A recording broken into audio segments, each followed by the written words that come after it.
Livro dos Benefícios. Livro 4. Autor Sêneca. Se a outorga de benefícios e o retorno da gratidão por eles são objetos desejáveis em si mesmos, será que Deus concede benefícios? Como escolher o homem a ser beneficiado? Nós não devemos procurar qualquer retorno, verdadeira gratidão, de manter a sua promessa. Filipe e o soldado, Zenão. Capítulo 1. De todos os assuntos que discutimos, a Ebuto Liberalis, não há nenhum mais essencial, ou, como diz Salusto, que deve ser armado com mais cuidado do que o que está agora diante de nós. Se a concessão de benefícios e o retorno da gratidão para eles são objetos desejáveis em si mesmos. Encontram-se alguns homens que agem honradamente a partir de motivos comerciais e que não se importam com a virtude não recompensada, embora não possa conferir glória se ela trouxer algum lucro. O que pode ser mais vil do que um homem considerar o que custa a ele ser um bom homem, quando a virtude não seduz pelo ganho nem se detém pela perda, e está tão longe de subornar qualquer um com esperanças e promessas que, por outro lado, ela pede que eles gastem dinheiro em si mesma e geralmente consiste em presentes voluntários. Devemos ir até ela, atropelando o que é meramente útil sob nossos pés. Para onde ela pode nos chamar ou nos enviar devemos ir, sem consideração por nossas fortunas particulares, às vezes sem poupar nem mesmo nosso próprio sangue. Nem jamais devemos nos recusar a obedecer qualquer um dos seus comandos. O que eu ganho, diz meu oponente, se eu zer isso corajosamente e com gratidão? Você ganhará fazendo isso. A ação em si é o seu ganho. Nada além disso é prometido. Se houver alguma vantagem para você, conte como algo extra. A recompensa das transações honrosas está nelas mesmas. Se a honra é para ser procurada por si mesma, uma vez que um benefício é honroso, segue-se que, porque ambos são da mesma natureza, suas condições também devem ser as mesmas. Agora tem sido frequentemente e satisfatoriamente provado que a honra deve ser buscada por si só. Capítulo 2. Nesta parte do assunto, opomos aos epicuristas, uma seita afeminada e sonhadora que filosofa em seu próprio paraíso. Entre eles a virtude é a serva dos prazeres, os obedece, está sujeita a eles e os considera superiores a si mesma. Você diz, não há prazer sem virtude. Mas por isso é superior à virtude. Você imagina que o assunto em disputa entre eles é meramente de precedência. Não, é a própria virtude e seus poderes que estão em questão. Não pode ser virtude se for secundária. O lugar da virtude é o primeiro, ela deve liderar, comandar, estar no posto mais alto. Você pede a ela uma sugestão para seguir. O que? Pergunta o nosso oponente, isso importa para você? Eu também declaro que a felicidade é impossível sem virtude.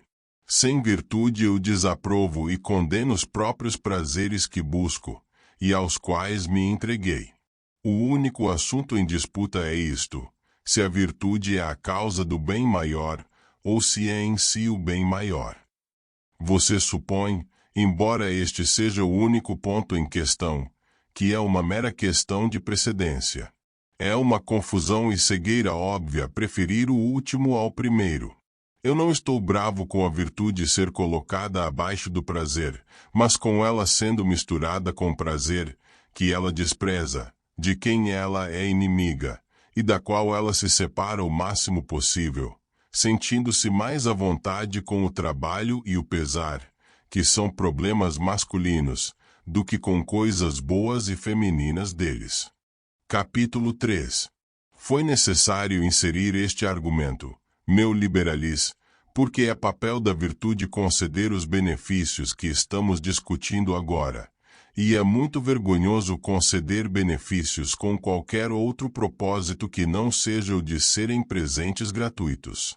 Se dermos com a esperança de receber um retorno, Devemos dar aos homens mais ricos, não aos mais merecedores, ao passo que preferimos um pobre virtuoso a um rico maldoso.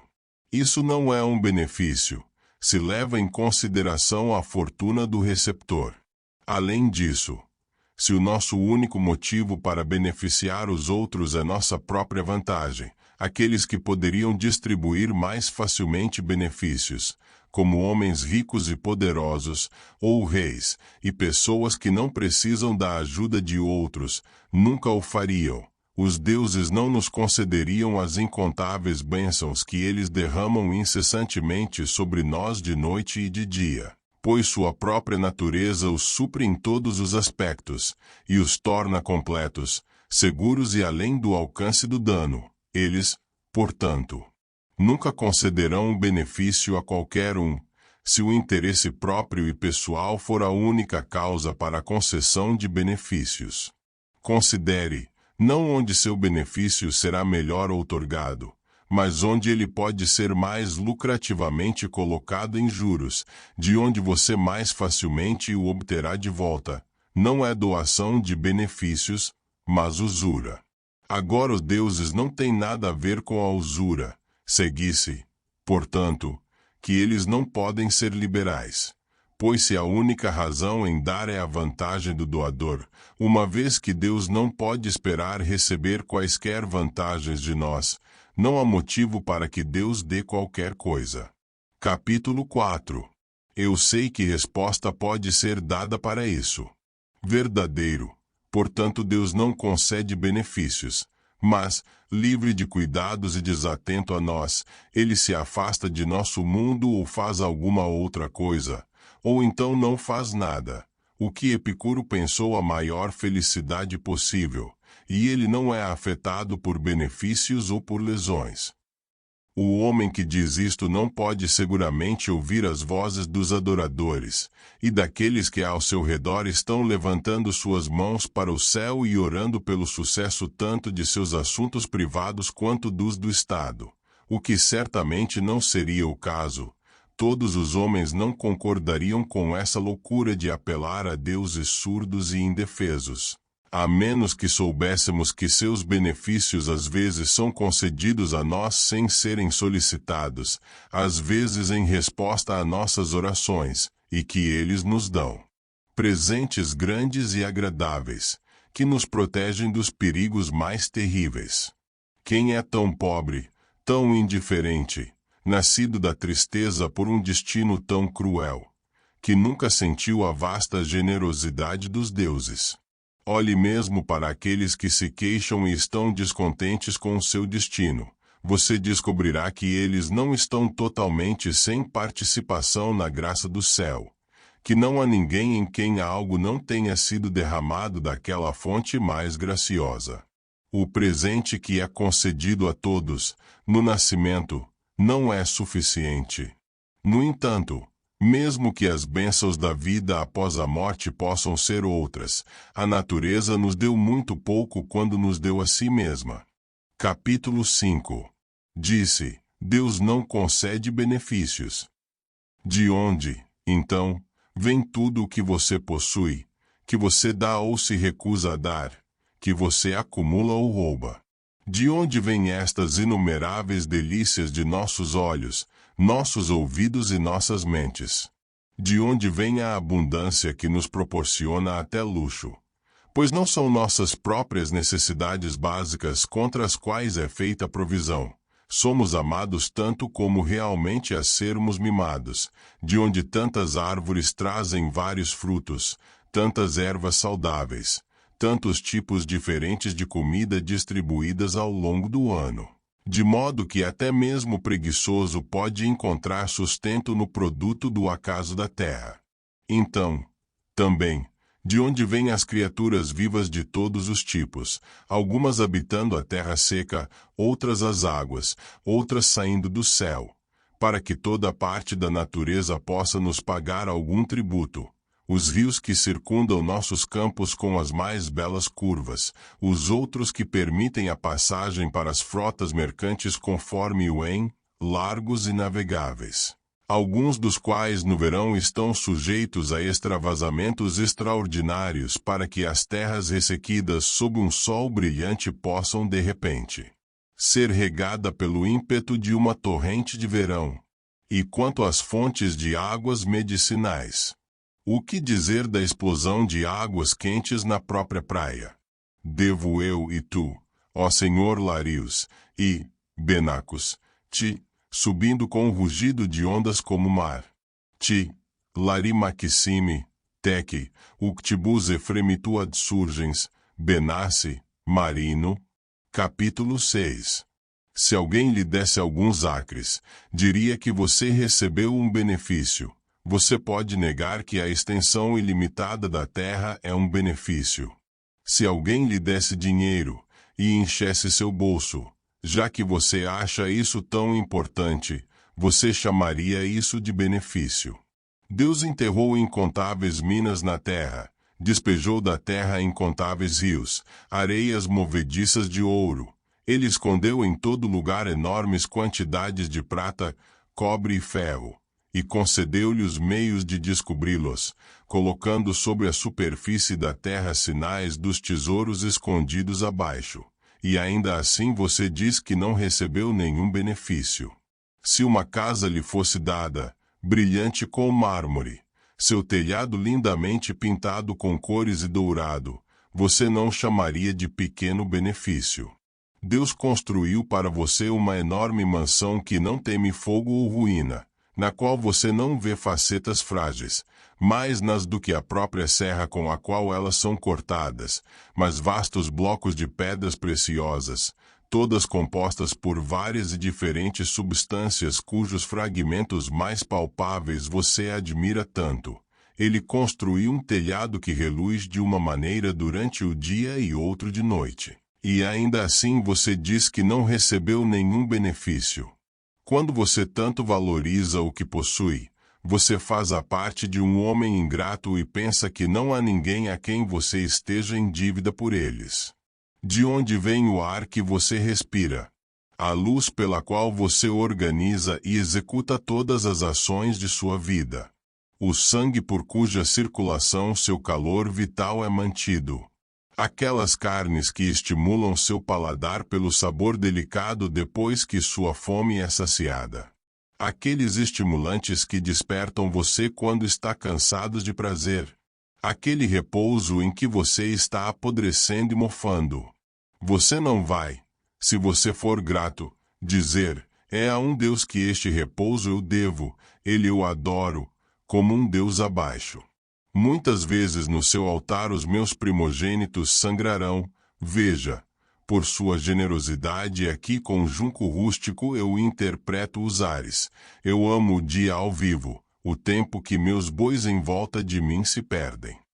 Deus nobisa ecotia fecit, não queri ili me rissem per Deus, ili usaram saep tener nostris abe ovilibus imbue agnus, ili meias errari boves, ut cernis, e ipsum ludere, quae velem, calamo permisita agresti. 24 Verdadeiro Deus é aquele que colocou não poucos bois, mas todos os rebanhos em seus pastos por todo o mundo, que fornece comida aos rebanhos onde quer que eles vaguem, que ordenou a alternância de pastagens de verão e inverno, e nos ensinou não apenas a brincar com uma alta, e a reduzir a alguma ordem uma música rústica e sem arte, mas que inventou tantas artes e variedades de voz, tantas notas musicais, algumas com a nossa própria respiração, algumas com instrumentos. Você não pode chamar de nossas próprias invenções mais do que você chama nosso próprio crescimento, ou as várias funções corporais que correspondem a cada estágio de nossas vidas.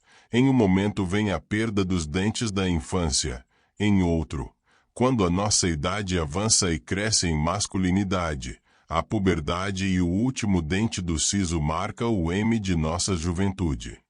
Implantamos em nós as sementes de todas as eras, de todas as artes, e Deus, nosso Mestre, trouxe nosso intelecto da obscuridade. Capítulo 10. Restaurar o que foi contado a alguém é desejável em si mesmo, mas nem sempre o restaurarei, nem o farei em lugar algum ou a qualquer hora que quiser. Às vezes não faz diferença se nego que a recebi ou a devolvi abertamente. Considerarei os interesses da pessoa a quem devo devolvê-lo e negarei que recebi um depósito que o feriria se fosse devolvido. Irei agir da mesma maneira ao conceder um benefício. Considerarei quando dar, a quem, de que maneira e com que base. Nada deve ser feito sem uma razão. Um benefício não é verdadeiramente assim, se for concedido sem uma razão, já que a razão acompanha toda a ação orosa. Quantas vezes ouvimos homens recriminando-se por algum presente repetido e dizendo: eu preferia jogar fora do que dei a ele. O que é desprezado é perdido da maneira mais vergonhosa, e é muito pior ter concedido um benefício do que não ter recebido retorno algum. Que não recebemos retorno é culpa de outro. Que não escolhemos a quem devemos doar é nosso. Ao escolher uma pessoa em forma, não esperarei, como você espera, dar a menor atenção para saber se posso obter algum retorno dele, pois escolho alguém que seja grato, não alguém que devolverá a minha bondade, e muitas vezes acontece que o homem que não faz o retorno é grato, enquanto aquele que retorna um benefício é ingrato por isso. Eu valorizo os homens somente pelo coração deles, e, portanto, passarei por um homem rico se ele for indigno, e doarei a um homem bom embora ele seja pobre, pois ele será grato, por mais desprovido que seja, uma vez que o que quer que ele possa perder, seu coração ainda será poupado. Capítulo 11. Não busco por ganhos, prazer ou crédito concedendo benefícios. Satisfeito em fazê-lo base para um homem, darei por cumprido o meu dever. O dever, no entanto, deixa uma certa escolha. Você me pergunta como eu devo escolher. Eu escolherei um homem honesto e simples, com uma boa memória e grato pela gentileza. Aquele que mantém as mãos longe dos bens de outros homens, mas não se apega avidamente ao seu próprio e que é correto com os outros. Quando eu tiver escolhido tal homem, terei agido em minha mente, embora a fortuna não lhe tenha concedido nenhum meio de retribuir minha bondade. Se a minha própria vantagem e o cálculo significante me tornassem liberal, se eu não prestasse serviço a ninguém, exceto para que ele, por sua vez, zesse um serviço para mim, eu nunca concederia um benefício àquele que estivesse partindo para países distantes e estrangeiros para nunca mais voltar. Eu não deveria conceder um benefício àquele que estava tão doente a ponto de ser passado da esperança de recuperação, nem deveria fazê-lo quando eu mesmo estivesse em risco, porque não poderia viver o suficiente para receber qualquer retorno. No entanto, para que saiba que fazer o bem é desejável por si só, oferecemos ajuda a estranhos que vêm ao nosso porto apenas para deixá-lo imediatamente. Nós damos um navio e suprimentos para um estranho naufragado navegar de volta ao seu próprio país. Ele nos deixa sem saber quem foi quem o salvou, e, como ele nunca voltará à nossa presença, ele entrega sua dívida de gratidão aos deuses, e súplica-os para que a paguem por ele. Nesse meio tempo nos regozijamos no conhecimento estéril de que fizemos uma boa ação. O que, quando nos colocamos no limite da vida e fazemos nossos testamentos, não atribuímos aos outros benefícios dos quais nós mesmos não receberemos nenhuma vantagem. Quanto tempo perdemos? Quanto tempo consideramos em segredo quanta propriedade devemos deixar e para quem? O que então? Faz alguma diferença para nós a quem deixamos nossa propriedade, visto que não podemos esperar retorno de ninguém. No entanto, nunca damos nada com mais cuidado, nunca tomamos tanto cuidado ao decidir sobre nosso veredicto, como quando, sem quaisquer visões de vantagem pessoal, pensamos apenas no que é orado, pois somos maus juízes de nosso dever quando nossa visão é distorcida pela esperança e pelo medo, e o mais indolente de vícios, prazer. Mas quando a morte bloqueia todos estes e nos torna juízes incorruptos, procuramos os homens mais dignos para deixar nossa propriedade e nunca tomamos cuidado mais escrupuloso do que em decidir o que deve ser feito com o que não nos diz mais respeito. No entanto, por Hércules, então, nos chega uma grande satisfação quando pensamos: tornarei este homem mais rico e, concedendo riquezas a esse homem, acrescentarei brilho à sua alta posição. De fato, se quisermos nunca dar sem esperar algum retorno, todos nós devemos morrer sem fazer nossos testamentos. Capítulo 12. Pode-se dizer: você define o benefício como um empréstimo que não pode ser reembolsado. Agora, um empréstimo não é uma coisa desejável em si. Quando falamos de um empréstimo, fazemos uso de uma figura ou comparação, assim como quando falamos de lei, o padrão de certo e errado, embora um padrão não seja algo a ser desejado por si mesmo. Adotei esta frase para ilustrar meu assunto. Quando falo de um empréstimo, devo ser entendido como significando algo que se assemelha a um empréstimo. Você deseja saber como isso difere de um? Acrescenta as palavras que não podem ser pagas, enquanto todos os empréstimos podem e devem ser reembolsados. Está tão longe de ser certo conceder um benefício para benefício próprio, que muitas vezes, como já expliquei, é o dever doá-lo quando envolve a própria perda e risco.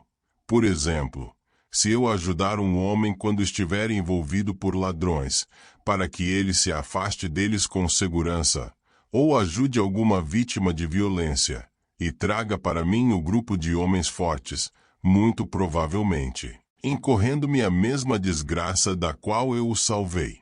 Ninguém, quando está prestes a comprar uma casa em Tusculum ou Tibur, para um retiro de verão, por causa de saúde, considera quantos anos ele compra. Isso deve ser visto pelo homem que lucra com isso. O mesmo acontece com os benefícios. Quando você pergunta que retorno eu recebo por eles, respondo: a consciência de uma boa ação. Que retorno alguém recebe por benefícios? Por favor, diga-me que retorno se recebe pela retidão, inocência, magnanimidade, castidade, temperança.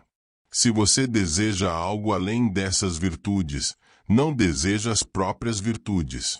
Pois o que a ordem do universo traz à volta das estações, para que o sol faz o dia agora mais longo e agora mais curto. Todas estas coisas são benéficas, porque acontecem para o nosso bem. Como é dever do universo manter a roda das estações, como é dever do sol variar os pontos de sua ascensão e poente, e fazer todas essas coisas pelas quais nos beneficiamos, sem qualquer recompensa, assim é o dever do homem, entre outras coisas, conceder benefícios. Por que então ele dá? Ele dá para não perder a oportunidade de fazer uma boa ação. Capítulo 13. Vocês, epicuristas, têm prazer em fazer do estudo uma torpidez monótona, em busca de um repouso que difere pouco do sono, ocultando-se sob a mais espessa sombra, divertindo-se com os mais frívolos treinos de pensamento, e enfastiados com comida e bebida, nos recessos de seus jardins. Seus corpos são pálidos com falta de exercício. Os estoicos, por outro lado, sentem prazer em conceder benefícios, embora nos custem trabalho, desde que aliviem o trabalho dos outros, apesar de nos conduzirem ao perigo, desde que salvem os outros, embora cause dificuldades a nossos meios, se aliviarem a pobreza e a angústia dos outros. Que diferença faz para mim se recebo benefícios ou não? Mesmo que eu os receba, ainda é meu dever conhecê-los. Um benefício tem em vista a vantagem daquele sobre quem nós o concedemos, não o nosso. Do contrário, nós simplesmente concedemos a nós mesmos. Muitas coisas, portanto, que são da maior utilidade possível para os outros, perdem toda reivindicação de gratidão por serem pagas. Mercadores são úteis para cidades, médicos para doentes, mercadores para escravos. Todavia, todos estes não têm direito à gratidão daqueles a quem eles se beneficiam, porque buscam sua própria vantagem através da dos outros. Aquilo que é concedido com o objetivo de lucrar não é um benefício. Eu darei isso para que eu possa obter um retorno, é o linguajar de um corretor. Capítulo 14. Eu não deveria chamar uma mulher recatada, se ela recusasse seu amante para aumentar sua paixão, ou porque temesse a lei ou seu marido. Como diz Ovídio, ela que nega, porque ela não ousa para ceder, em espírito concede ao pedido. Quae, que non liquite, non dedit, illa dedit. De fato, a mulher que deve sua castidade, não à sua própria virtude, mas ao medo, pode ser classificada como pecadora. Da mesma maneira, aquele que meramente deu para poder receber, não pode ser dito que deu. Diga, concedemos benefícios aos animais quando os alimentamos para nosso uso ou para nossa mesa. Concedemos benefícios às árvores quando as cuidamos para que não sofram com a seca ou com a dureza do solo. Ninguém é movido pela retidão e bondade de coração para cultivar uma fazenda, ou para fazer qualquer ato em que a recompensa é algo à parte do próprio ato.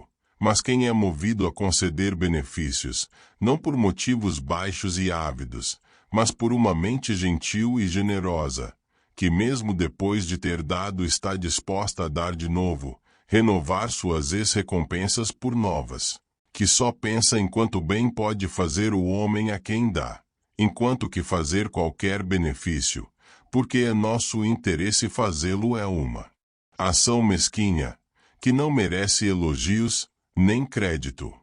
Que grandeza há em amar a si mesmo, poupar-se, obter lucro para si mesmo. O verdadeiro amor de dar nos afasta de tudo isso, forçosamente nos leva a tolerar a perda e renuncia ao seu próprio interesse, obtendo seu maior prazer do simples ato de fazer o bem. Capítulo 15. Podemos duvidar que o inverso de um benefício é uma lesão. Como a imposição de ferimentos é algo a ser evitado, o mesmo acontece com a concessão de benefícios interessados. No primeiro caso, a desgraça do crime supera todas as vantagens que nos incitam a cometê-lo, enquanto somos instados a este último caminho pelo aparecimento da honra, em si um poderoso incentivo à ação que a acompanha. Eu não deveria mentir se armasse que cada um sente prazer nos benefícios que concedeu, que todos gostam mais de ver o homem com que ele mais beneficiou. Quem não acha que ter concedido um benefício é uma razão para conceder um segundo? E seria assim se o ato de dar não nos desse prazer? Quantas vezes você pode ouvir um homem dizer, eu não posso suportar abandonar aquele cuja vida eu preservei, a quem salvei do perigo. É verdade, ele me pede para defender sua causa contra homens de grande influência. Eu não desejo fazer então, o que eu devo fazer? Eu já o ajudei uma vez, ou melhor, 2 vezes. Você não percebe quão poderoso esse instinto deve ser, se ele nos leva a conceder benefícios primeiro porque é certo fazê-lo, e depois porque nós já demos algum valor.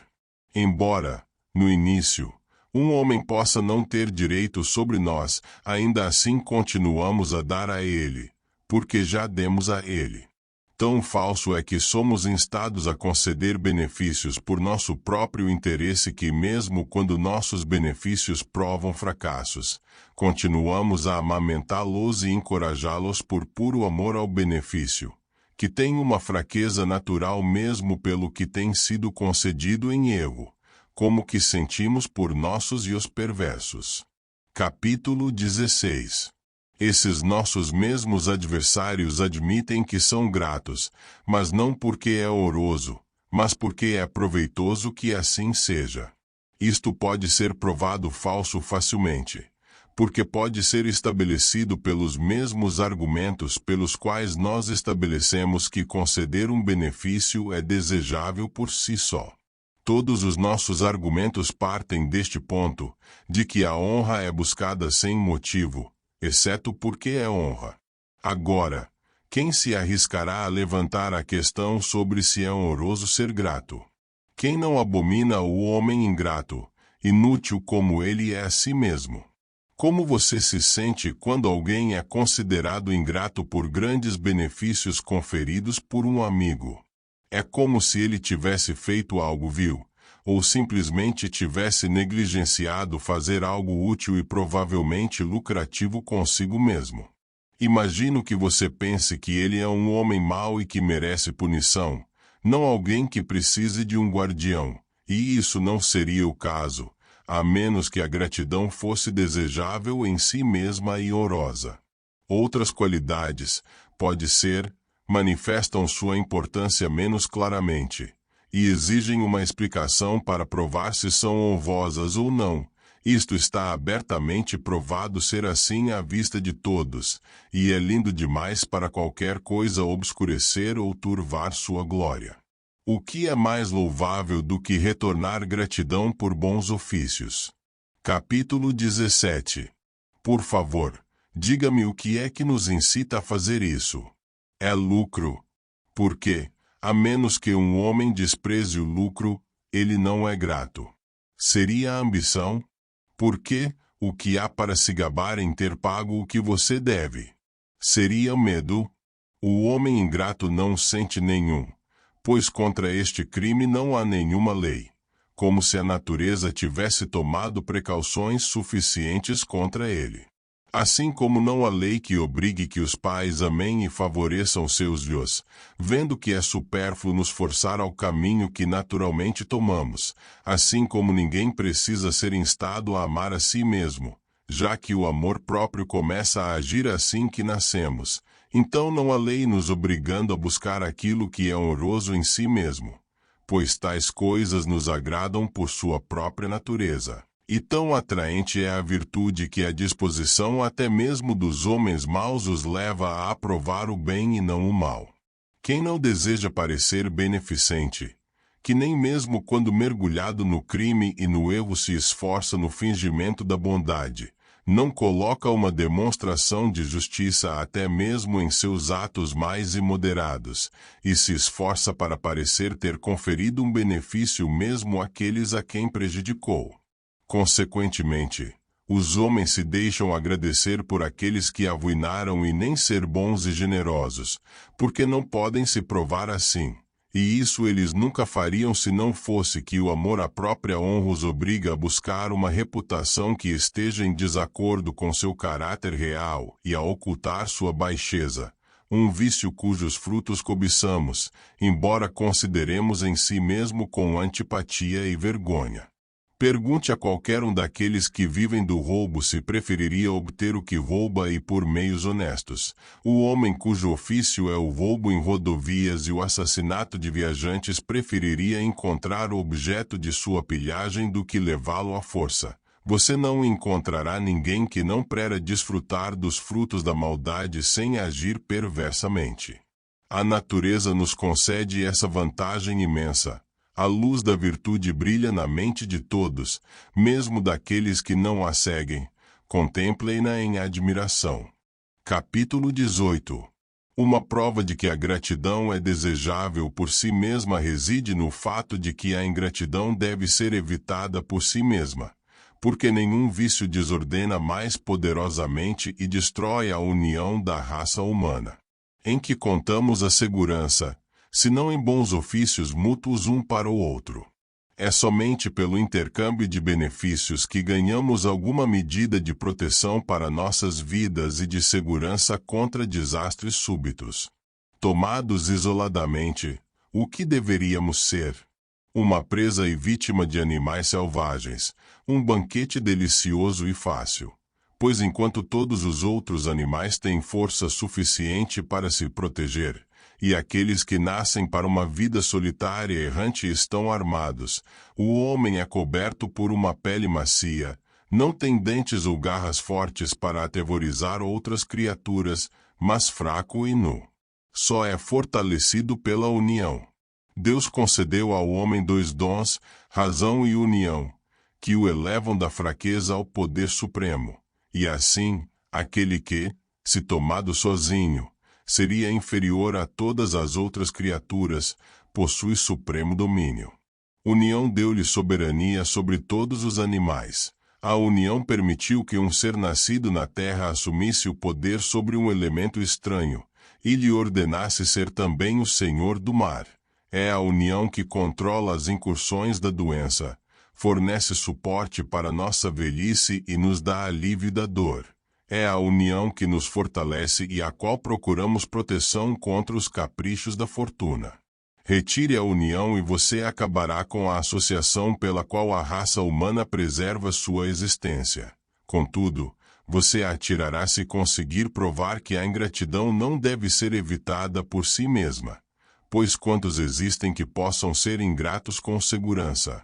Em suma, chamo todo homem de ingrato se é agradecido meramente pelo medo. Capítulo 19.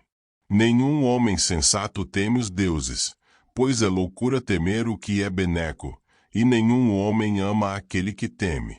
Você, Epicuro, terminou por fazer Deus desarmado. Você o despojou de todas as armas, de todo o poder e, para que ninguém o temesse, você o expulsou do mundo. Não há razão para que você deva temer esse ser, interrompido e separado da visão e do toque dos mortais por uma parede vasta e intransponível. Ele não tem poder de recompensar ou de nos ferir. Ele habita sozinho na metade do caminho entre o nosso céu e o de outro mundo, sem a sociedade de animais, homens ou matéria, evitando a queda de mundos quando eles caem em ruínas acima e ao redor dele, mas nem ouvindo nossas preces nem interessado em nós. No entanto, você deseja parecer adorar este ser como um pai, com uma mente, suponho, cheia de gratidão, ou, se você não deseja parecer grato, por que você deveria adorá-lo, já que você não recebeu nenhum benefício dele, mas foram reunidos inteiramente ao acaso e por acaso por aqueles átomos e migalhas? Eu o adoro, você responde, por causa de sua majestade gloriosa e sua natureza única. Concedendo que você faça isso, você claramente faz isso sem a atração de qualquer recompensa ou qualquer esperança. Há, portanto, algo que é desejável para si mesmo, cujo valor lhe atrai, isto é, honra. Agora, o que é mais ouro do que gratidão? Os meios de praticar essa virtude são tão extensos quanto a própria vida. Capítulo 20. Ainda, argumenta ele, há também uma certa quantidade de lucro inerente a essa virtude. Em qual virtude não existe? Mas aquilo de que falamos como desejável para si mesmo é tal que, embora possa possuir algumas vantagens inerentes, ainda assim seria desejável mesmo se despojado de tudo isso. É proveitoso ser grato, mas eu serei grato mesmo que isso me prejudique. Qual é o objetivo do homem grato? Será que a gratidão dele pode ganhar mais amigos e mais benefícios? O que então? Se um homem é capaz de enfrentar afrontas mostrando sua gratidão, se ele sabe que, longe de ganhar alguma coisa com isso, ele deve perder muito até mesmo do que já adquiriu, não agirá alegremente em sua própria desvantagem. É ingrato o homem que, ao retribuir a gentileza, aguarda um segundo presente, que se mantém na expectativa enquanto paga. Eu o chamo ingrato, que se senta ao lado da cama de um homem doente porque este está prestes a fazer um testamento, quando está livre para pensar em heranças e legados. Embora possa fazer tudo o que um amigo bom e respeitoso deva fazer, se alguma esperança de ganho estiver atuando em sua mente, ele é um simples caçador de legados e está à procura de uma herança. Tal como os pássaros que se alimentam de carcaças, que se aproximam de animais enfraquecidos pela doença, e vigiam até caírem, estes homens são atraídos pela morte e pairam à volta de um cadáver. Capítulo 21. Uma mente grata é atraída apenas por um senso da beleza de seu propósito. Você deseja saber que é assim e que não é subornado por ideias de lucro. Há duas classes de homens agradecidos. Um homem é chamado de grato, que fez algum retorno pelo que recebeu. Esse homem pode muito possivelmente se exibir nesse personagem. Ele tem algo de que se gabar, de se referir. Também chamamos um homem grato que recebe um benefício com boa vontade e o deve ao seu benfeitor com boa vontade. Contudo, a gratidão deste homem está escondida dentro de sua própria mente. Que lucro pode acumular para ele a partir desse sentimento latente?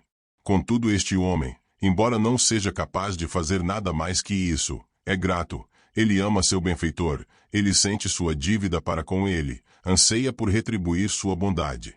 Qualquer outra coisa que você possa achar carente, não há nada que falte no homem. Ele é como um operário que não tem as ferramentas necessárias para a prática de seu ofício, ou como um cantor treinado cuja voz não pode ser ouvida através do ruído daqueles que o interrompem. Desejo retribuir uma gentileza. Depois disso ainda resta algo para eu fazer, não para me tornar grato, mas para poder cumprir minha dívida. Pois, em muitos casos, aquele que retribui uma gentileza é ingrato, e aquele que não a devolve é grato. Como todas as outras virtudes, todo o valor da gratidão está no espírito em que é feito. Assim, se o propósito deste homem for leal, quaisquer defeitos de sua parte não são devidos a si mesmo, mas à fortuna. Um homem que se cala pode, no entanto, ser eloquente. Suas mãos podem estar dobradas ou atadas, e ele ainda pode ser forte. Assim como um piloto é um piloto mesmo quando em terra ri, porque seu conhecimento é completo, e não há nada que lhe falte, embora possa haver obstáculos que o impeçam de usar suas habilidades. Da mesma forma, um homem é grato bastando apenas desejar ser, e não há ninguém além de si mesmo que possa testemunhar seu estado de espírito. Eu irei ainda mais longe do que isso. Um homem às vezes é grato quando ele parece ser ingrato, quando o relato de julgamento errado o declarou assim. Tal homem não pode olhar para nada além de sua própria consciência, que pode agradá-lo mesmo quando esmagada pela calúnia, que contradiz a turba e o rumor comum, depende apenas de si mesma, e embora veja uma vasta multidão não conta cabeças, mas vence por seu próprio voto sozinho. Caso veja sua própria boa-fé se encontrar com a punição devida à traição, ele não descerá de seu pedestal e permanecerá superior à sua punição. Eu tenho, dirá, o que eu desejava, o que eu me esforçava. Eu não me arrependo, nem o farei, nem a fortuna, por mais injusta que seja, jamais me ouvirá dizer, o que eu queria. O que vale agora ter desejado bem? Uma boa consciência é de valor no pelourinho, ou no fogo. Embora fogo seja aplicado a cada um de nossos membros, gradualmente circunde nossos corpos vivos e estoure nossos corações. Mas se nosso coração for preenchido com uma boa consciência, ele se regozijará no fogo que fará brilhar sua boa fé perante o mundo. Capítulo 22. Agora deixe que essa questão também que já foi declarada seja novamente apresentada. Por que é que devemos desejar ser gratos quando estamos morrendo? Que devemos pesar cuidadosamente os vários serviços prestados por pessoas diferentes e rever cuidadosamente toda a nossa vida, para que não pareçamos ter esquecido qualquer bondade. Nada, então, resta para nós esperarmos. Contudo, quando estamos no limiar, desejamos nos afastar da vida humana da forma mais gratificante possível. Há, na verdade, uma imensa recompensa por essa coisa meramente ao fazê-lo, e o que é orado tem grande poder de atrair a mente dos homens, que são dominados por sua beleza e mantêm seu equilíbrio, encantados por seu brilho e esplendor. No entanto, argumenta o nosso adversário, disso muitas vantagens surgem, e homens bons obtêm uma vida e amor mais seguros, e a boa opinião da classe, enquanto seus dias são gastos em maior segurança quando acompanhados de inocência e gratidão. De fato, a natureza teria sido muito injusta se ela tivesse tornado essa grande bênção miserável, incerta e infrutífera. Mas considere este ponto.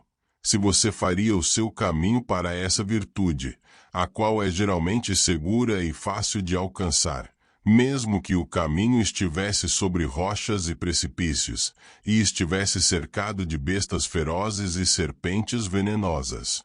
Uma virtude, no entanto, não é desejada por si mesma, porque tem algum lucro acidental relacionado a ela. Na verdade, na maioria dos casos, as virtudes mais nobres são acompanhadas por muitas vantagens externas, mas são as virtudes que lhe deram o caminho, e estas apenas seguem em seu comboio. Capítulo 23. Podemos duvidar que o clima dessa morada da raça humana seja regulado pelo movimento do Sol e da Lua em suas órbitas. Que nossos corpos são sustentados, a terra dura arada, a umidade excessiva reduzida, e os laços rançosos do inverno quebrados pelo calor, e que as colheitas são levadas ao amadurecimento pelo calor permeável que impregna o sol. Que a fertilidade da raça humana corresponde aos cursos da lua. Que o sol por sua revolução marca o ano, e que a lua, movendo-se em uma órbita menor, marca os meses. No entanto, deixando de lado tudo isso, o sol não seria uma visão digna de ser contemplada e adorada, se ele não fizesse mais do que subir-se por. A lua não valeria a pena olhar, mesmo que passasse inutilmente pelos céus, cuja atenção não é detida pelo próprio universo, quando de noite derrama seus fogos e resplandece com inumeráveis estrelas. Quem, enquanto os admira, pensa serem eles são úteis. Olhe para aquela grande companhia deslizando sobre nossas cabeças, como ocultam seu movimento rápido sob a aparência de um trabalho show e imóvel. Quanto acontece naquela noite que você faz uso apenas para marcar e contar seus dias. Que massa de eventos está sendo preparada nesse silêncio. Que cadeia de destino está formando seu caminho infalível. Tudo aquilo que você imagina ser apenas espalhado para ornamento, são realmente um e todos no trabalho. Tampouco há qualquer fundamento para sua crença de que apenas 7 estrelas giram e que o restante permanece imóvel.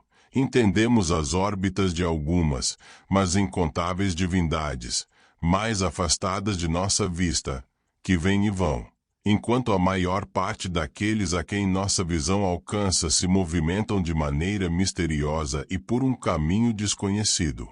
Capítulo 24. O que então? Você não seria cativado pela visão de um trabalho tão estupendo, mesmo que não lhe protegesse, lhe amasse, lhe trouxesse à existência e lhe penetrasse com seu espírito. Embora esses corpos celestes tenham a primeiríssima importância para nós e sejam, de fato, essenciais para nossa vida, não podemos pensar em nada além de sua gloriosa majestade e, da mesma forma, todas as virtudes, especialmente de gratidão, embora nós não desejamos ser amados por esse motivo, tem algo mais nisso. E aquele que meramente a considera entre coisas úteis não compreende perfeitamente. Um homem, você diz, é grato porque é a sua vantagem ser assim. Se este for o caso, então sua vantagem será a medida de sua gratidão. A virtude não admitirá um amante ambicioso, os homens devem se aproximar dela com a bolsa aberta. O homem ingrato pensa, eu queria ser grato, mas temo a despesa, o perigo e os insultos aos quais devo me expor. Prefiro consultar meu próprio interesse. Os homens não podem ser considerados gratos e ingratos pela mesma linha de raciocínio. Suas ações são tão distintas quanto seus propósitos. Um é ingrato, embora seja errado, porque é do interesse dele. O outro é grato, embora não seja do seu interesse, porque está certo. Capítulo 25. O nosso objetivo é viver em harmonia com o esquema do universo e seguir o exemplo dos deuses. No entanto, em todos os seus atos, os deuses não têm outro objeto em vista além do ato em si, a menos que você suponha que eles obtenham uma recompensa por seu trabalho na fumaça de sacrifícios queimados e no cheiro de incenso. Veja que grandes coisas eles fazem todos os dias, o quanto eles distribuem entre nós, com quão grandes plantações eles enchem a terra, como eles movem os mares com ventos convenientes para nos levar a todas as praias, como pela queda de chuvas repentinas eles suavizam o terreno, renovam as nascentes ressecadas das fontes e chamam-as a uma nova vida através de suprimentos invisíveis de água. Tudo isso eles fazem sem recompensa, sem qualquer vantagem para eles mesmos. Deixe que nossa linha de conduta não se afastar de seu modelo, preserve essa direção, e não nos deixe agir horrorosamente porque somos contratados para fazê-lo. Devemos nos sentir envergonhados de que qualquer benefício tenha um preço, não pagamos nada aos deuses. Capítulo 26. Se nosso adversário pode dizer, você deseja imitar os deuses, então conceda benefícios tanto aos ingratos quanto aos agradecidos, porque o sol nasce tanto para os maus como para os bons, os mares estão abertos até para os piratas. Por essa indagação ele realmente pergunta se um homem bom concederia um benefício a uma pessoa ingrata, sabendo ela ser ingrata. Permita-me apresentar aqui uma breve explicação, para que não possamos ser tomados por uma pergunta capciosa. Entenda que, de acordo com o sistema dos estoicos, há duas classes de pessoas ingratas. Um homem é ingrato porque é um tolo é um homem mau. Um homem que é mau possui todos os vícios, portanto é ingrato. Do mesmo modo, falamos de todos os homens maus como dissolutos, avarentos, lascivos e rancorosos, não porque cada homem tenha todos esses vícios em qualquer grau grande ou notável, mas porque pode tê-los, eles estão nele, mesmo que não sejam vistos. A segunda forma de pessoa ingrata é aquela que comumente se entende pelo termo, alguém que é inclinado por natureza a esse vício. No caso daquele que tem o vício da ingratidão, assim como ele tem o ao outro, um homem sábio concederá um benefício, porque se ele deixar de lado todos esses homens, não haverá mais ninguém para doar. Quanto ao homem ingrato que habitualmente aplica mal os benefícios e o faz por escolha, ele não lhe concederá mais do que emprestaria dinheiro a um pródigo, ou faria um depósito nas mãos de alguém que já fez muitas pessoas perderem a propriedade da qual lhe haviam confiado. Capítulo 27. Chamamos alguns homens medrosos porque são tolos, nisto eles são como os homens maus que estão mergulhados em todos os vícios sem distinção. Estritamente falando, chamamos as pessoas de medrosas quando são alarmadas mesmo com ruídos sem significado. Um tolo possui todos os vícios, mas ele não é igualmente inclinado pela natureza a todos, um é propenso à avareza, outro à luxúria e outro à insolência. Essas pessoas, portanto, estão equivocadas, perguntam aos estoicos, o que você diz, então, é Aquiles medroso. Aristides, que recebeu fama por justiça, é injusto. Fábio, que por atraso salvou o dia, é ele precipitado. Décio teme a morte. Múcio é um traidor. Camilo é um traidor. Não queremos dizer que todos os vícios são inerentes a todos os homens da mesma forma que alguns especiais são perceptíveis em certos homens, mas declaramos que o homem mau e o tolo possuem todos os vícios. Nós nem mesmo os absolvemos do medo quando são imprudentes ou da avareza quando são extravagantes. Assim como um homem tem todos os seus sentidos, embora todos os homens não tenham uma visão tão aguçada quanto Linceu, assim um homem que é um tolo não tem todos os vícios de forma tão ativa e vigorosa quanto algumas pessoas têm espinha dorsal, ainda tem todos eles. Todos os vícios existem em todos eles, mas nem todos são proeminentes em cada indivíduo.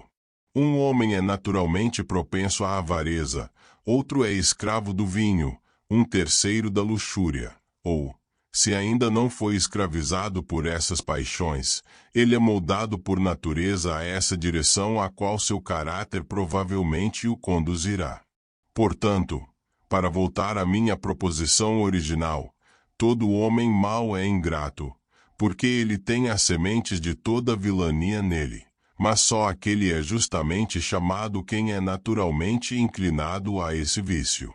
Portanto, diante de uma pessoa como esta, não concederei um benefício. Aquele que prometeu sua-lhe a um homem mal-humorado de quem muitas mulheres haviam pedido divórcio, teria negligenciado seus interesses. Um homem seria considerado um mau pai se ele contasse o cuidado de patrimônio a alguém que tivesse perdido a propriedade de sua própria família. E seria o ato de um louco fazer um testamento nomeando como guardião de seu filho um homem que tinha já defraudou outros tutelados. Assim será dito ao homem que dá benefícios imponderadamente, que escolhe pessoas ingratas, em cujas mãos eles perecerão. Capítulo 28. Os deuses, pode-se dizer, concedem muito, mesmo aos ingratos. Mas o que eles deram, eles prepararam para os bons, e os maus também têm a sua parte, porque eles não podem ser separados. É melhor beneficiar o mal também, em benefício do bom, do que limitar o bom por medo de beneficiar os maus. Portanto, os deuses criaram tudo o que você fala, o dia, o sol, as alternâncias do inverno e do verão, as transições através da primavera e do outono de um extremo ao outro, chuvas, fontes e ventos regulares para o uso de todos. Eles não podiam excluir indivíduos do direito gozar deles. Um rei concede honras àqueles que as merecem, mas também dá generosidade aos indignos. O ladrão, o portador da falsa testemunha e o adúltero recebem a doação pública de trigo, e todos são colocados no registro sem qualquer exame quanto ao caráter. Os bons e os maus compartilham com todos os outros privilégios que um homem recebe porque ele é um cidadão, não porque ele é um bom homem. Da mesma forma, Deus concedeu certos presentes sobre toda a raça humana, da qual ninguém é excluído. De fato, não se poderia estabelecer que o vento que fosse justo para os homens bons e fosse ruim para os maus, enquanto é para o bem de todos os homens que os mares estiverem abertos para o tráfego e que o reino da humanidade fosse ampliado. Nem poderia ser designada qualquer lei para as chuvas, para que não caíssem sobre os campos dos homens perversos e maus. Algumas coisas são dadas a todos da mesma forma.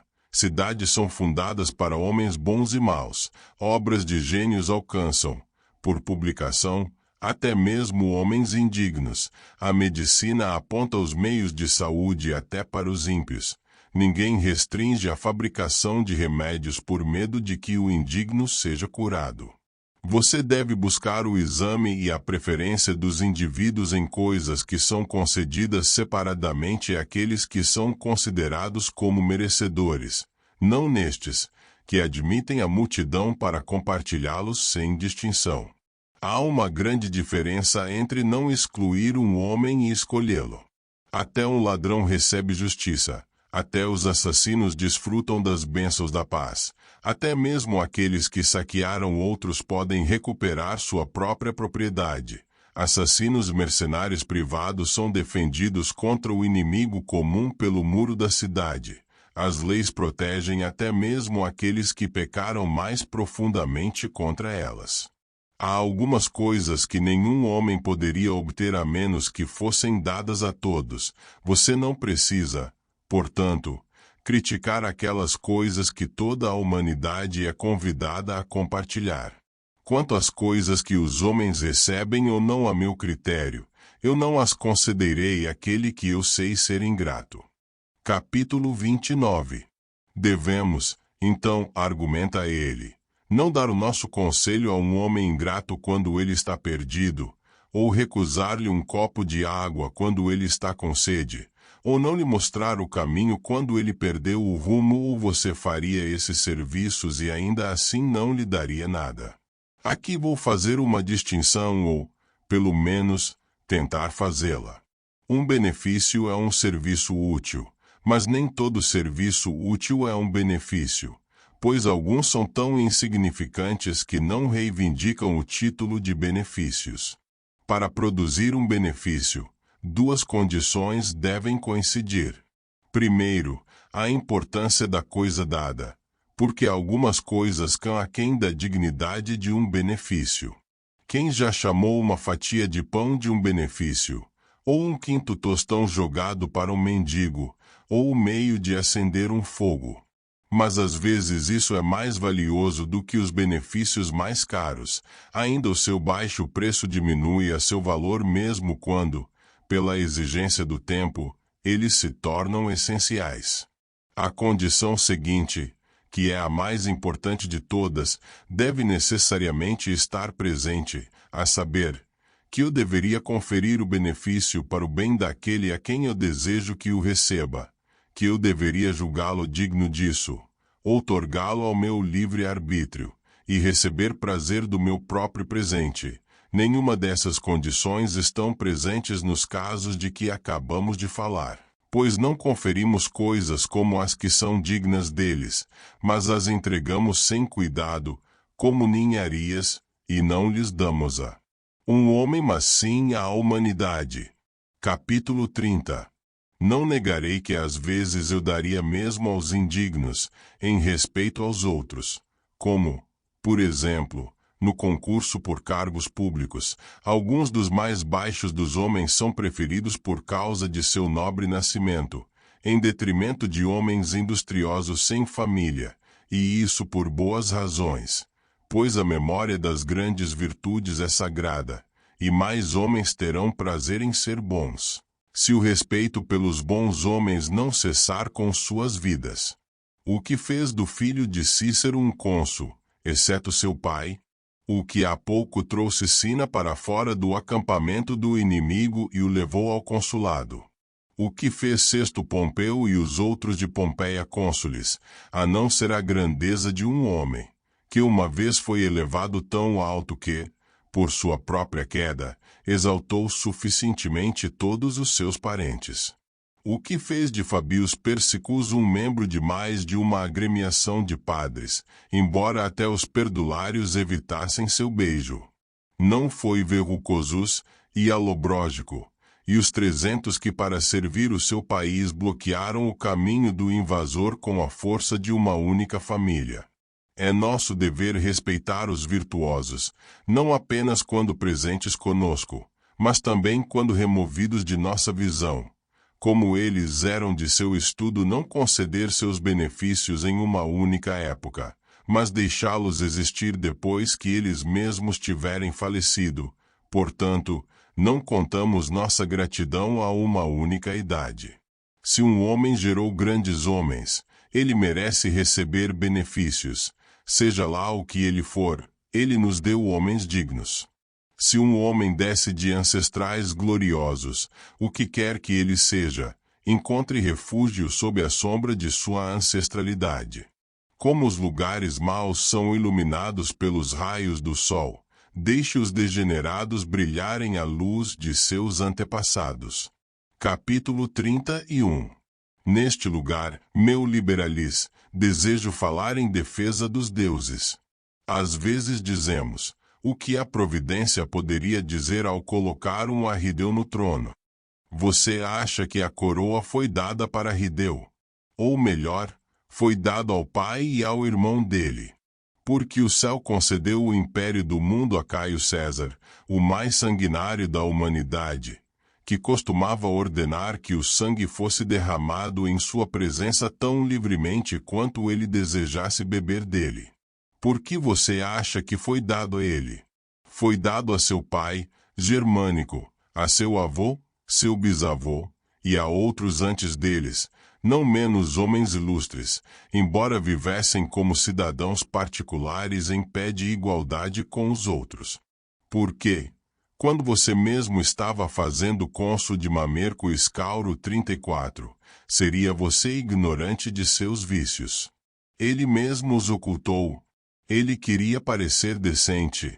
Você aceitou um homem que era tão abertamente sujo para os faces e o tribunal?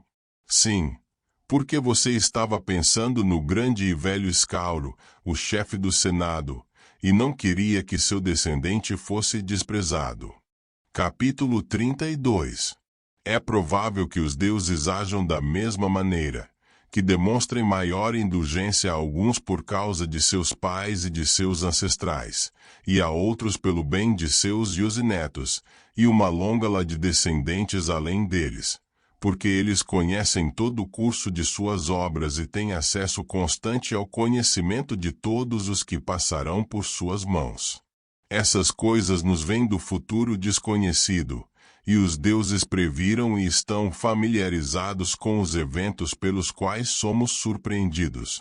Que esses homens, diz a providência, sejam reis, porque seus antepassados eram bons reis, porque consideravam a justiça e a temperança como a mais alta regra de vida, porque não devotavam o Estado a si mesmos, mas se dedicavam ao Estado.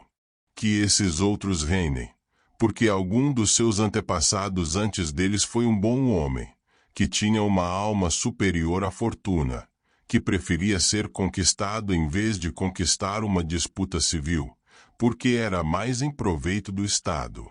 Não foi possível fazer um retorno suficiente a ele por isso durante tanto tempo, que este outro, portanto, por consideração, seja o chefe do povo, não porque ele saiba como, ou seja capaz, mas porque o outro mereceu por ele. Esse homem é disforme, repugnante de olhar e desgraçará a insígnia de seu ofício.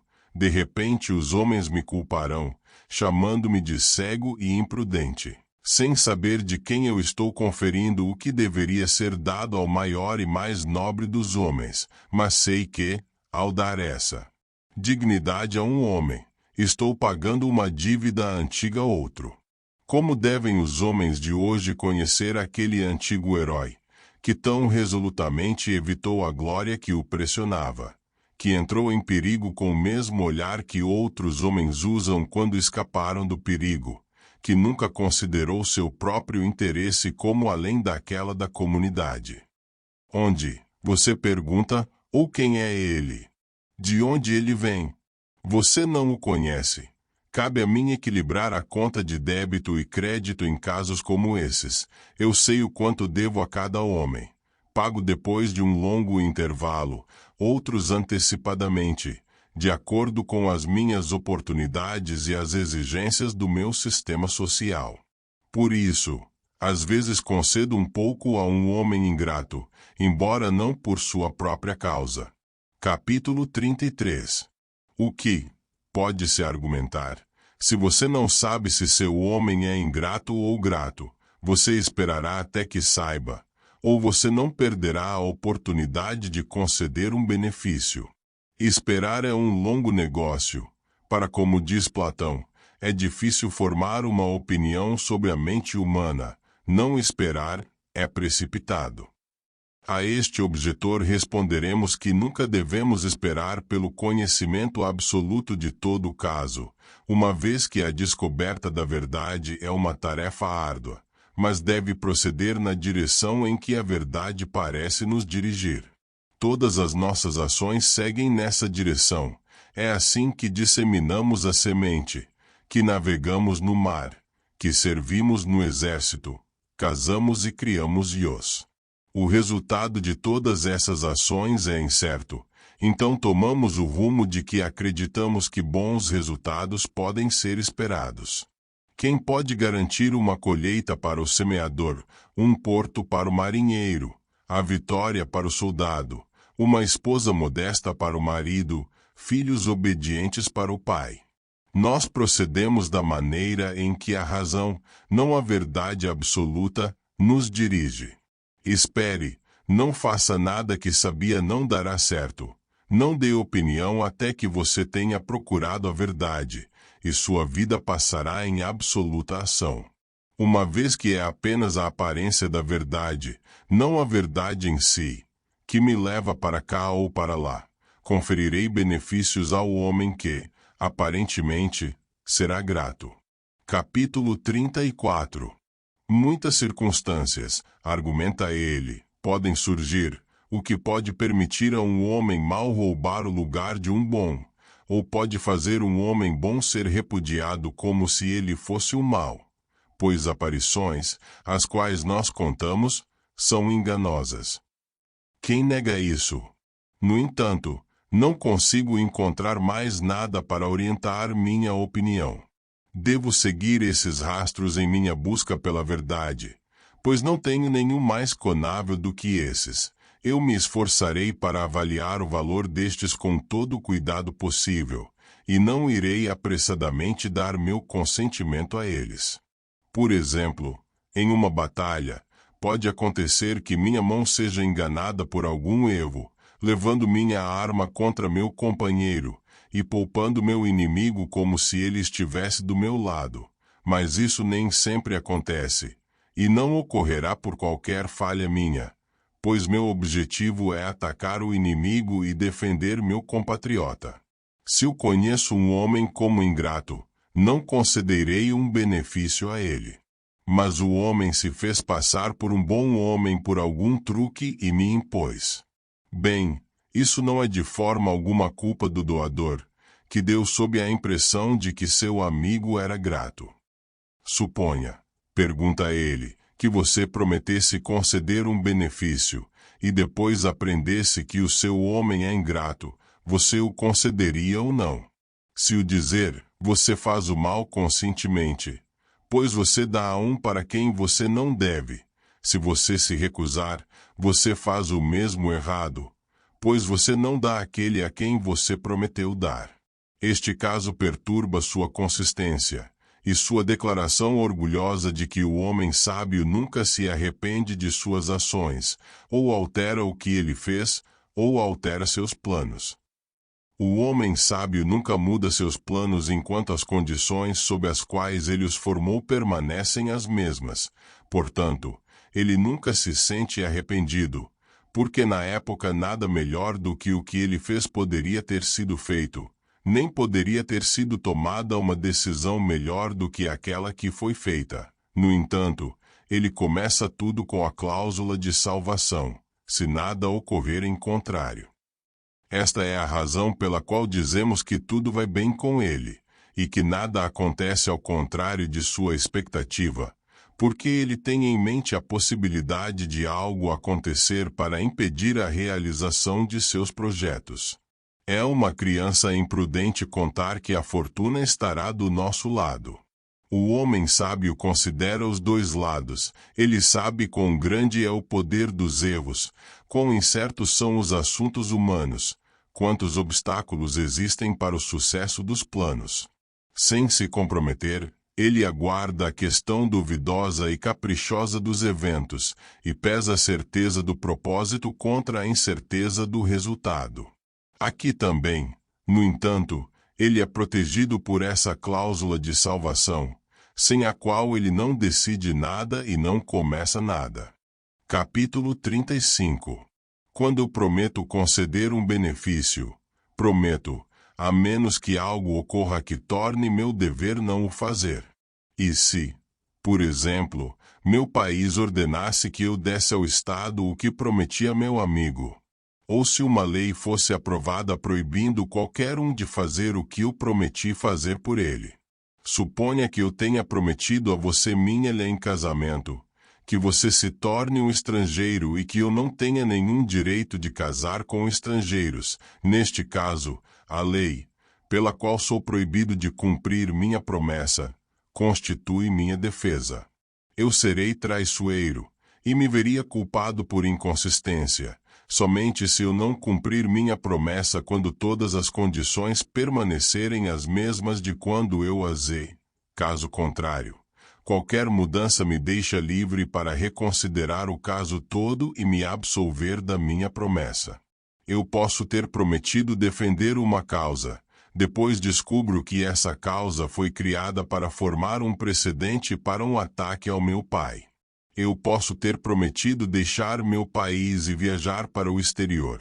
Então vem a notícia de que a estrada está cheia de ladrões. Eu estava indo para uma consulta em algum lugar particular, mas a doença de Meulho e o parto por minha esposa me impediram. Todas as condições devem ser as mesmas de quando eu usei a promessa. Se você quer me manter preso em honra de cumpri-la.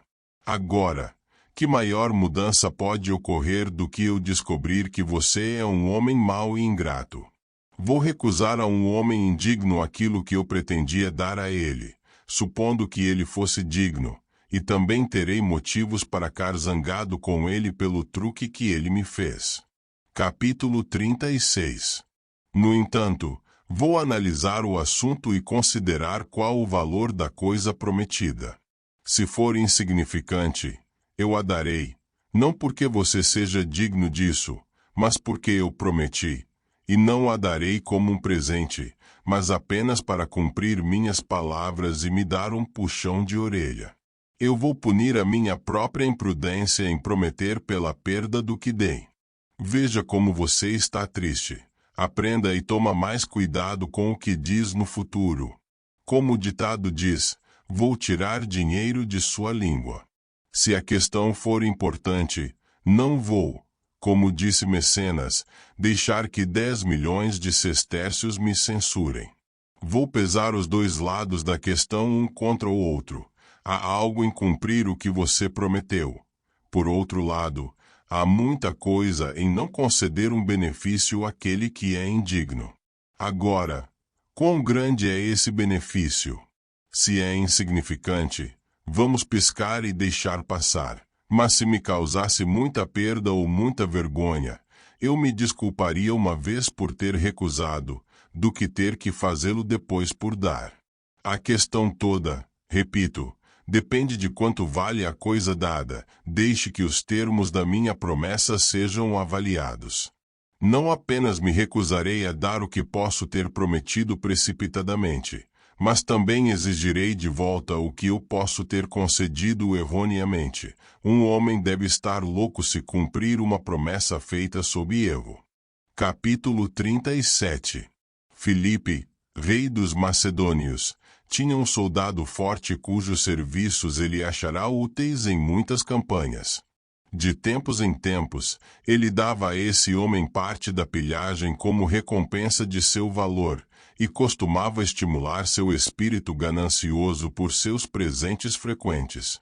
Este homem foi lançado por naufrágio na propriedade de um certo macedônio, que assim que ouviu as notícias correu a ele, recuperou seu fôlego, levou-o para sua própria casa de fazenda, entregou-lhe a cama, tirou-o da condição enfraquecida e meio morta. Cuidou dele às suas próprias custas durante 30 dias, restaurou-lhe a saúde e deu-lhe uma quantia em dinheiro para sua viagem. Enquanto dizia constantemente, se eu puder ver o meu chefe, eu pagarei sua gentileza. Ele contou a Filipe sobre seu naufrágio, não disse nada sobre a ajuda que receberá e exigiu imediatamente que a propriedade de um certo homem lhe fosse dada. O homem era amigo dele. Era exatamente esse homem por quem ele havia sido resgatado e restaurado a saúde. Às vezes, especialmente em tempos de guerra, os reis concedem muitos presentes com os olhos fechados. Um homem justo não pode lidar com tal massa de egoísmo.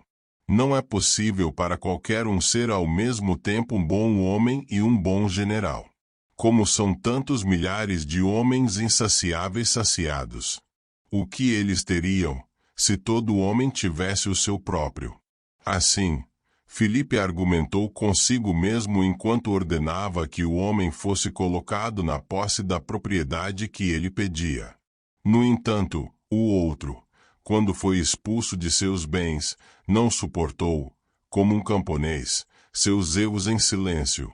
Agradecido por não ter sido entregue também, enviou uma carta direta e franca a Filipe, que ao lê-la ficou tão enfurecido que imediatamente ordenou a Pausânias que restaurasse a propriedade a seu antigo dono e que marcasse aquele pior dos soldados, o mais ingrato dos convidados, o mais ganancioso dos homens naufragados, com letras que testemunhassem sua ingratidão. Ele, de fato, Merecia ter as letras não apenas marcadas, mas esculpidas em sua carne, por ter reduzido seu exército à condição em que ele próprio estivera quando cou nu e naufragou na praia. Ainda assim, vamos ver dentro de que limites devemos continuar a puni-lo. É claro que o que ele tinha tão vilmente conquistado deveria ser tirado dele. Mas quem seria afetado pelo espetáculo de sua punição? O crime que ele cometeu impediria ele de ser objeto de pena até mesmo por qualquer pessoa humana. Capítulo 38. Filipe então lhe dará uma coisa porque ele prometeu dar, mesmo que ele não devesse fazê-lo, mesmo que ele cometa um erro ao fazer isso, ou melhor, um crime, mesmo que por este único ato ele o faça impossível a homens naufragados chegarem à costa. Não há inconsistência em desistir de uma intenção que descobrimos estar errada e condenada como errada. Devemos candidamente admitir: achei que era algo diferente. Fui enganado.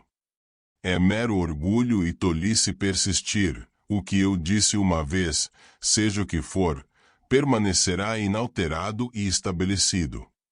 Não há desgraça em alterar os planos de alguém de acordo com as circunstâncias.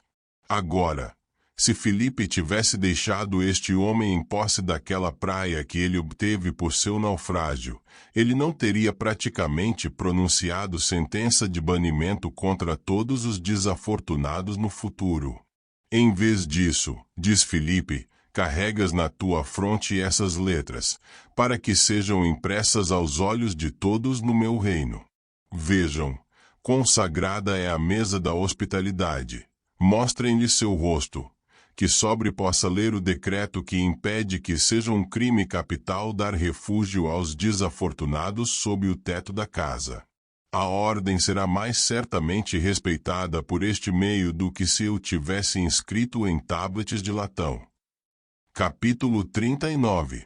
Por que então, argumenta nosso adversário, seu filósofo estoico Zenão, quando prometera emprestar 500 denários a alguém, a quem ele depois descobriu ser de caráter duvidoso, persistiu em emprestá-lo, por causa de sua promessa, embora seus amigos o dissuadissem de fazê-lo.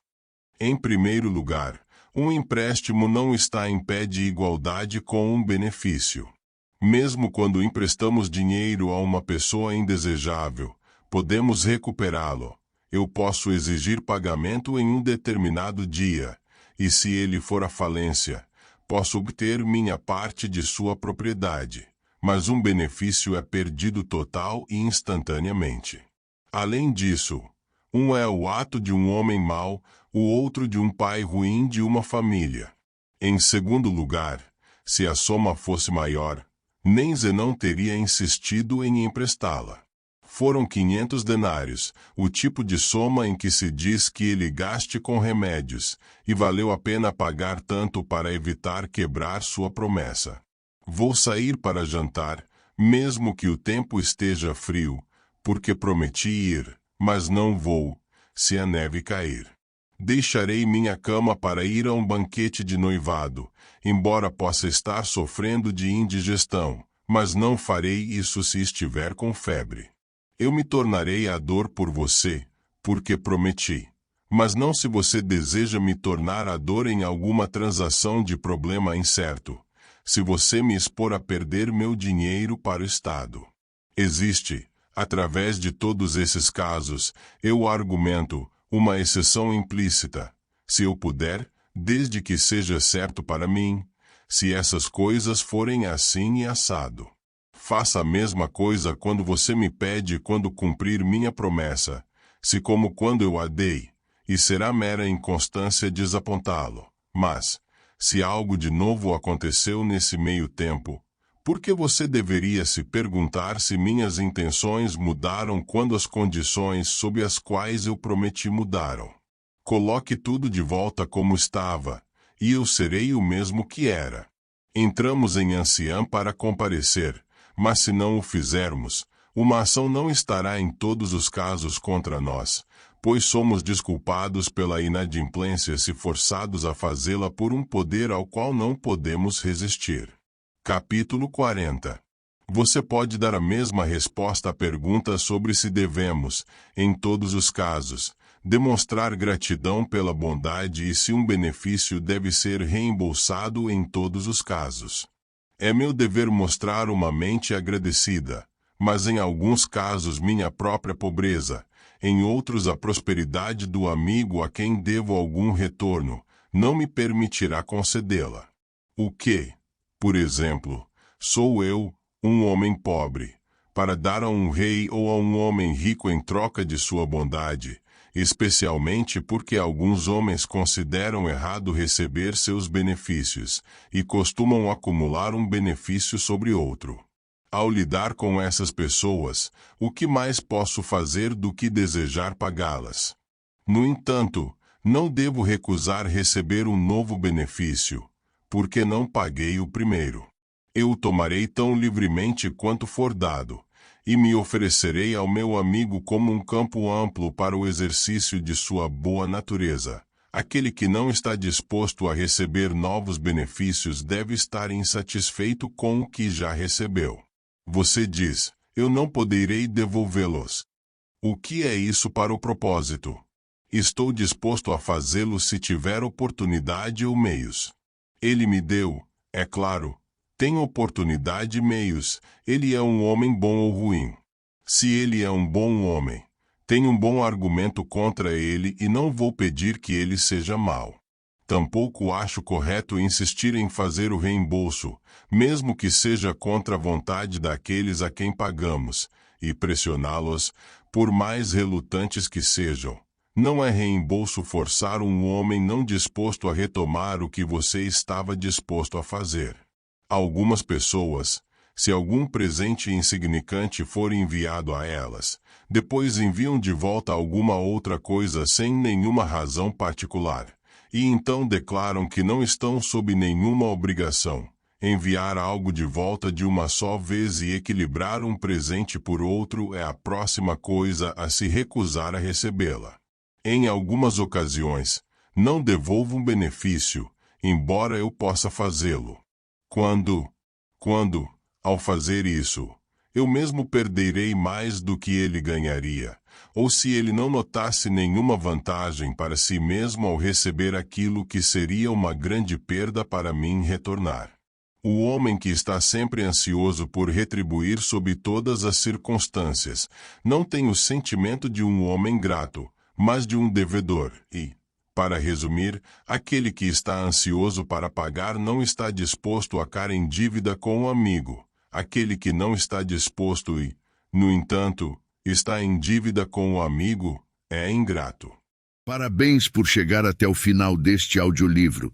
Nós gostaríamos que você compartilhasse o seu saber conosco, escrevendo nos comentários do vídeo sobre os assuntos abordados no livro, para podermos debater ideias, insights e sugestões.